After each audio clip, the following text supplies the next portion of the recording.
On the Fox News show Outnumbered, they were talking about, the different hosts were talking about selfies and how some selfies are basically out of control. For example, people taking selfies in front of fires, the famous selfie in front of Auschwitz. Let's take a listen to part of that discussion now.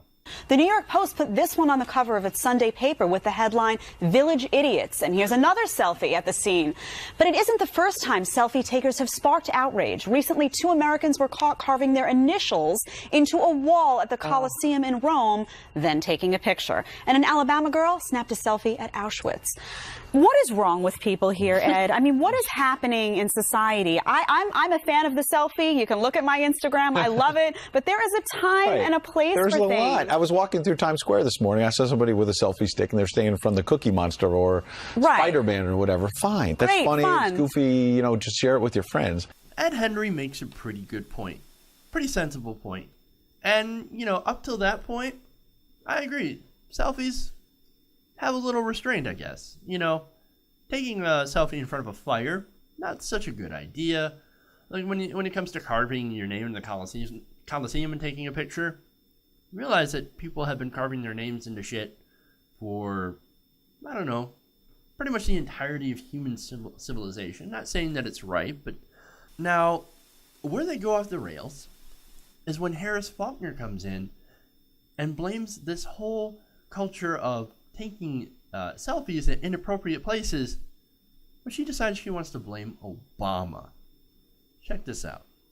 But to take a selfie in front of a building. Yeah, but the president does it. Now, you've got a whole new generation. No, and I'm not just picking on the older adults and protecting the little kids, although as a mom I do that often. But you've got a bar that's moving now. That gold standard is right, but where you it said used to earlier be. where are the So parents in another context. You've got on a weekend, we're talking Islamic State, we're talking all sorts of things, and you've got a president with a selfie stick that's as tall as I am, taking pictures of, I can't get my hand in the cookie jar. Like, I mean, I'm not making this up. But that's when different you move than a the selfie bar, in front of a burning building. There's got to be a context to it, though, right? I mean, you're surrounding. I'm not blaming President Obama. I'm just saying that it's not happening in a vacuum.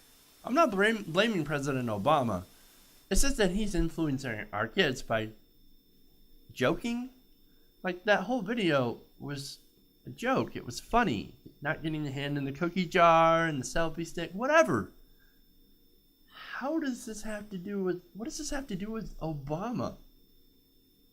I think the only thing that this proves is that they'll blame Obama for anything. Anything. It's absolutely ridiculous. Look, if you want to make a point that we as a culture are getting, you know, a little vain, taking selfies too much, we can have a conversation on this. But President Obama didn't cause the bandwagon. He jumped on it. He's like, hey, I'm going to have a little fun. You take a selfie stick. No, Obama. Not worried too much. Not worried enough about ISIS. Really, we happen to be bombing them at this very moment. But no, he's not worried about it because he's taking selfies and dipping his hand into a, you know, or can't get his cookie into a glass of milk. Which, by the way, was hilarious. Really? Obama derangement syndrome never ceases to amaze me.